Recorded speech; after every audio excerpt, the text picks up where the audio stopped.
찬바람이 뼈를 스치듯 마운드를 감쌌다. 2024년의 그라운드는 누군가에게 새로운 기회의 시작을 알리는 상쾌한 공기일지 몰라도 단 한 사람, 최강야구 몬스터즈의 유일한 아마추어 선수 손성권에게는 지독하리만치 차가웠다. 그가 밟고 있는 이 흙이, 그가 숨쉬는 이 공기가 어쩌면 마지막 계절, 마지막 기회일지도 모른다. 그의 등 뒤로 올 시즌이 마지막이다라는 장시원 단장의 냉철한 통보가 메아리 쳤다. 이것은 격려의 채찍질도 아니었다. 이것은 단순한 공지가 아니었다. 프로의 꿈을 향한 그의 마지막 항해에 내려진 사실상의 최후 통첩이자 더 이상의 기회는 없음을 알리는 기요텐의 칼날이 세워지는 소리였다. 몬스터즈라는 전설의 집단 속류 유일한 아마추어 KBO의 별들이 모인 은하수 속에서 그는 아직 빛을 내지 못하는 외로운 행성이었다. 그는 이방인이자 가능성을 시험받는 연수생이었다. 모두가 선배님인 그곳에서 그는 유일하게 동등한 동료가 아니었다. 그리고 이제 그 잔인한 시험의 끝이 다가오고 있었다. 손성권의 야구 인생은 거대한 벽 앞에서의 연속적인 좌절이었다. KBO 신인 드래프트. 모든 아마추어 선수가 야구 배트를 잡는 순간부터 꿈꾸는 단 하나의 무대. 모니터 앞을 떠나지 못하고 새로 고침 키를 수백 번 누르며 자신의 이름이 불리기를 초조하게 기다렸을 그 순간들. 하지만 수많은 이름이 호명되는 동안 손성권 세 글자는 끝내 들리지 않았다. 아직 부족하다는 격려를 스스로에게 되뇌며 1년을 더 버텼다. 첫 번째 좌절은 쓰라렸다. 하지만 두 번째 탈락은 그의 심장을 얼어붙게 했다. 피와 땀으로 구속을 끌어올렸다. 이것은 단순한 불운이나 억가가 아니었다. 아직 프로의 수준이 아니다라는 냉정한 시장의 평가이자 정식 선수로 가는 공식적인 문이 닫혔음을 의미했다. 그의 뜨거운 꿈은 차가운 현실 앞에서 두 번이나, 그것도 아주 잔인하게 산산조각 났다. 그가 141kmh를 던질 수 있다는 사실조차 스카우터들의 마음을 돌리지는 못했다. 그들은 전광판의 숫자 뒤에 숨겨진 것을 보았다. 숫자는 빛났지만 그 공을 던지는 투수의 눈은 흔들리고 있었다. 그들은 결정구의 부재와 위기관리 능력의 결여를 정확히 꿰뚫어 본 것이다. 프로의 세계는 141kmh라는 재능만으로 들어갈 수 있는 곳이 아니었다. 이제 그에게 남은 길은 오직 하나. 몬스터즈의 정식 선수로 입단하는 것. KBO의 문이 닫혔으니 몬스터즈가 그의 마지막 피난처이자 유일한 희망이 되었다. 하지만 그 길은 KBO 드래프트보다 더 가혹한 지옥의 문이다. 장시원 단장이 제시한 조건은 단 하나.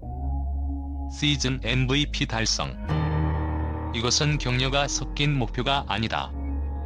이것을 해내지 못하면 너의 자리는 없다는 벼랑 끝으로 등을 떠미는 가혹한 조건이다. 장 단장은 한쪽 문을 닫아버리고 다른 한쪽 절벽으로 향하는 문을 열어젖힌 셈이다. MVP란 팀에서 가장 뛰어난 활약을 한 단 한 명에게 주어지는 영광이다.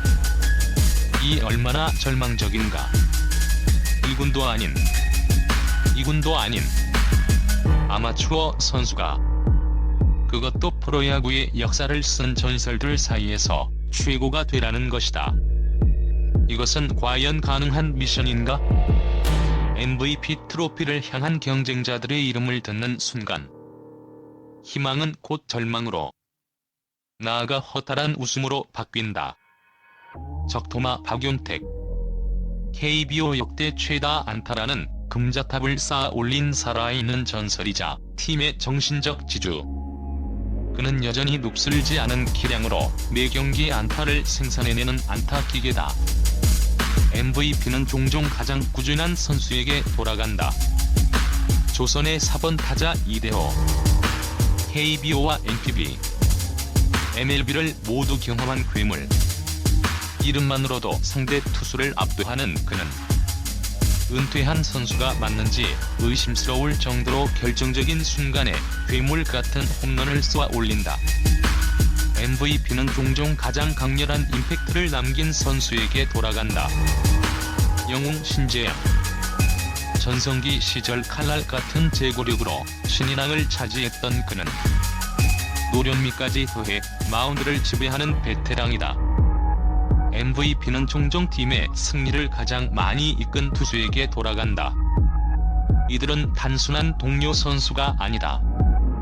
KBO의 역사를 새로 쓴 레전드 그 자체이며 여전히 괴물 같은 기량을 뿜어내는 살아있는 전설들이다. 선성권은 이거인들과의 경쟁에서 가장 빛나는 별이 되어야만 한다. 이건 다윗과 골리앗의 싸움이 아니다. 다윗에게는 돌팔매라는 무기라도 있었다. 지금 선성권은 맨몸으로 거인들의 성체에 돌격해야 하는 형국이다. 애초에 기적을 전제로 깔지 않으면 성립조차 되지 않는 불공정한 전장이다. 그렇다면 선성권에게는 기적을 만들 무기조차 없는 것일까? 코리안 특급의 기보를 잇는 전설적인 투수.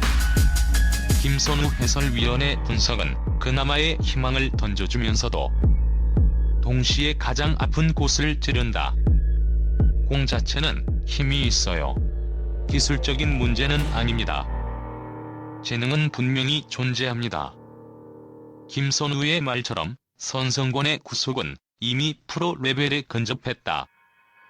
그의 전광판에는 최고 141kmh라는 강력한 숫자가 찍힌다. 웬만한 프로 투수 못지않은 강력한 하드웨어를 갖춘 것이다. 이 141kmh라는 숫자는 그가 프로의 문을 두드릴 수 있는 최소한의 자격증이자 여건이다. 그렇기에 그의 부진은 더욱 안타깝고 그가 넘어야 할 벽은 더욱 명확해진다. 이것은 축복받은 재능이다. 문제는 그 재능을 담는 그릇이다. 그의 재능이 너무 뜨거워서 그릇이 그것을 감당하지 못하고 깨져버리는 형국이다. 하지만 김 위원은 곧바로 그의 치명적인 약점을 지적한다. 압박감을 이겨내지 못해요. 결국은 마인드 컨트롤입니다. 스스로 무너집니다. 이것이 선성권이 넘어야 할 진짜 벽이다. 그의 가장 큰 적은 박용택도 이대호도 아닌 바로 압박감이라는 이름의 자기 자신이다. 영상은 그의 약점을 여실히 보여준다.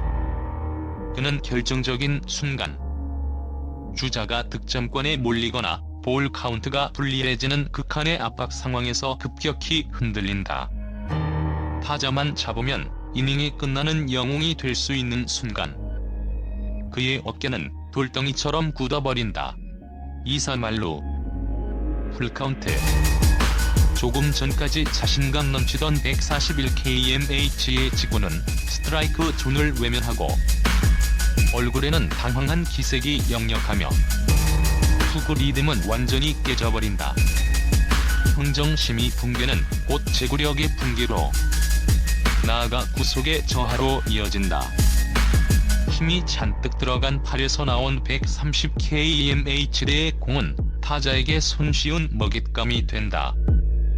볼넷 혹은 통한의 적시타를 허용하며 스스로 마운드에서 무너져 내린다. 그의 적은 타자가 아니라 실패하면 안 된다. 여기서 무너지면 끝이다라는 자기 내부의 목소리다. 이 141kmh라는 재능이 압박의 순간에는 오히려 그를 짓누르는 저주가 되는 아이러니다. 마음의 통제. 이것은 기술 훈련으로 얻어지는 것이 아니다. 김선우 위원의 조언은 뼈아프다. 코치가 불펜에서 수천 개의 공을 받으며 가르쳐줄 수 있는 영역이 아니다. 이것은 수많은 실패와 고통 속에서 아무도 없는 방 안에서 혹은 홀로 선 마운드 위에서 그 공포와 정면으로 마주하고 이겨내야 하는 가장 고독하고 힘든 싸움이다. 두 번의 드래프트 탈락이라는 트라우마와 MVP라는 거대한 압박감을 정면으로 돌파해야만 얻을 수 있는 영역이다. 그는 마운드 위에서 웃는 법을, 경기를 즐기는 법을 잊어버린 듯하다. 이제 선성권은 마지막 기로에 섰다. 그에게 주어진 이 마지막 시즌은 과연 어떤 드라마로 기록될 것인가. 모든 것을 불태웠지만 거대한 벽을 넘지 못하고 전설들 사이에서 당당히 싸웠던 하나마추어 청년의 아름다운 이별로 끝날 것인가. 사람들은 그의 141kmh를 가능성이라는 이름으로 기억하며 아까운 재능이었다고 안타까워할 것이다. 아니면 모두의 예상을 비었고 스스로의 한계를 깨부수며 불가능이라 여겨졌던 MVP를 거머쥐고 새로운 전설의 시작을 알리는 서막이 될 것인가. 패배의 트라우마를 딛고 압박감을 즐기는 진짜 심장을 가진 투수로 거듭날 것인가. 유니폼을 벗느냐, 아니면 진짜 괴물로 거듭나느냐. 그의 어깨에 걸린 유니폼이 마지막 추억의 기념품이 될지, 아니면 평생의 업이 될 진짜 갑옷이 될지. 벼랑 끝에 선 선성권의 마지막 투쟁. 그의 가장 뜨겁고도 차가운 마지막 시즌이 지금 막 시작되었다. 모든 야구 팬들의 시선이 뜨겁게 쏠리고 있다.